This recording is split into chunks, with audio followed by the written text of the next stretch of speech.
The new Star Wars. You ever notice that all these new Star Wars creators that took over Star Wars and crap, like, thinks that there's never been any strong women in any film, ever?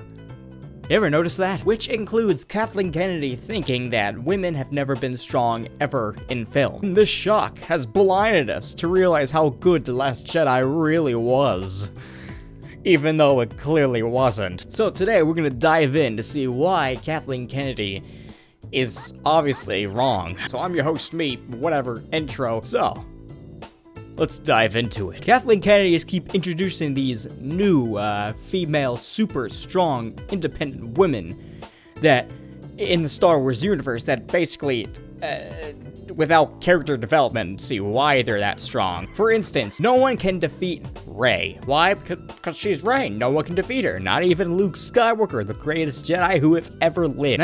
Now some people might be thinking, hey, Luke is the same exact person Rey was in Force Awakens. Now hold there for a sec. Hold that vagina pussy right there, because guess what?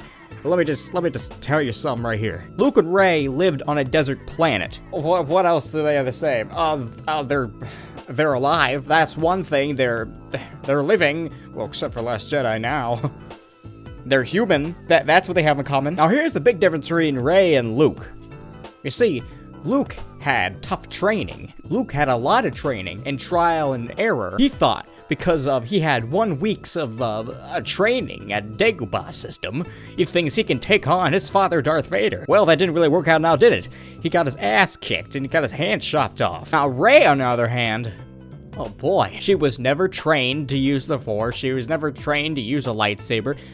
She's literally just a scavenger, a deserter on a planet that no one cares about and no one knows. So, you know, she's like, she never flew a bloody aircraft before. It's her first time ever getting out of the Jakku. First time experiencing grass and snow. First time ever fighting against someone else that has been trained to use a lightsaber. Also, she apparently defeated a trained killer. How does that happen? Apparently, she knows how to use the Force. Why? I don't know. She's a strong, independent woman, I tell you that. The Force must be calling to her. Well, here's the thing. If the Force is calling to her, right, that means she must be Force sensitive, right? Just because you're Force sensitive doesn't mean you've mastered how to use the Force completely and then bloody know how to, like, take down a trained killer with a sword that can cut through literally everything. Because that's what it means to be a Jedi. Immediately, wait a second, this baby that's just been born is Force sensitive. It already knows how to use a lightsaber. That's not how it works. It's called training. This is what I proposed, how to save Rey's character. Alright, what I want her to do in the next Star Wars movie is have a limb be cut off. Because this is the first time she experiences loss. I'm not counting Han Solo as a loss. Why? Because she literally just met him in, like, The Force Awakens, like, just met him. And then he just dies. She has won every single battle she has ever fought in Last Jedi and The Force Awakens. So, in the next one, she gets her complete leg cut off, right? And then she would experience phantom pain. And then she will just, like, be all emotional and crap. And then just basically, she knows what it's like to lose. That is how you redeem a character. But we don't know. Maybe she'll just become a lesbian. I don't know how this...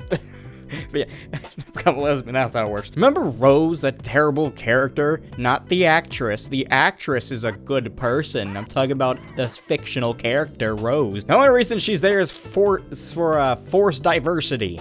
And plot that makes no sense. Hey, let's go to unknown planet so we can get a code talker. Oh, we got a code talker now. Okay, let's fly back. And we didn't even use him. They didn't even use the code talker just to get in.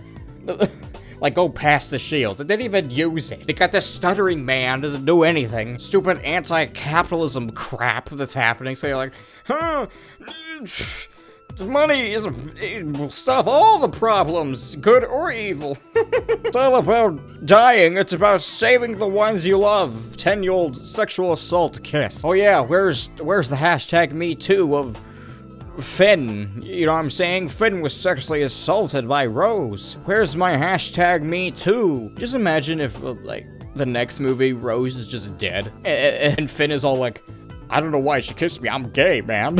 Finn turns gay for no reason. Okay, so back to business. Now, I'm gonna list a bunch of characters that have been, apparently don't exist. Never existed in, the cinematic world of movies. Of strong, independent women that are also badass and whatnot. Let's see these imaginary things that we just imagined that never happened, shall we? Roll it.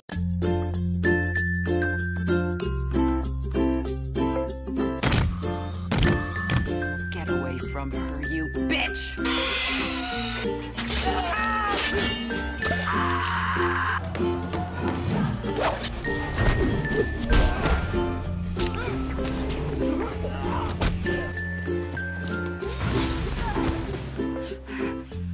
Where's Loverboy?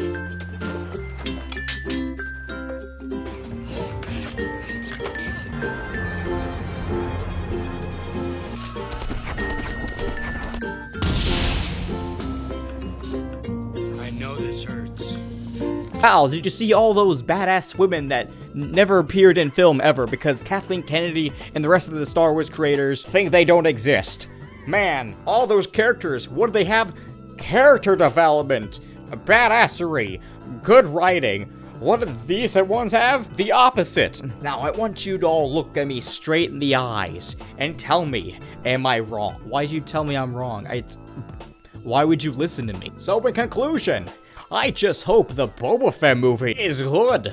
Cause it's starring. It's not starring, I mean, it's being directed by the guy that directed Logan, so it has to be good, right? It has to be. Oh my god, I'm just imagining it's gonna be complete garbage, right? Let me just break down if it wasn't directed by the guy who directed Logan, right? So the Boba Fett movie would go like this, right? It'd be like, I'm Boba Fett, and I do action comedy crap, says witty joke and whatnot, with my super hot, maybe lesbian girlfriend right here that literally has no purpose in the film whatsoever. Hi, I'm ridiculous hot girlfriend that knows kung fu for no reason, and I don't know why I'm here. I don't know why I'm just here. I'm just here being badass. I am a droid. Watch me say funny things. And I am Boba Fett. I don't become the ruthless killer yet. I am just funny. I shoot gun and I'm funny, because that's what every movie has to be now. It can't be serious like we want it to be, because war, we have to be funny while doing action. Oh my god, a body part, say witty joke. But in reality, Boba Fett is a Clint Eastwood-like guy. Barely says anything, and he literally is serious the entire time. And he will come out of that Sarlacc pit. Now, if the movie doesn't take place after Return of the Jedi, there's gonna be riots. Why? Because we want him to come out of the Sarlacc pit. We refuse to believe that he died like a bitch. He's like, I'm so badass. And then next you know, he gets hit by a blind guy's stick and it goes flying faceplant to a stupid slug-like ship.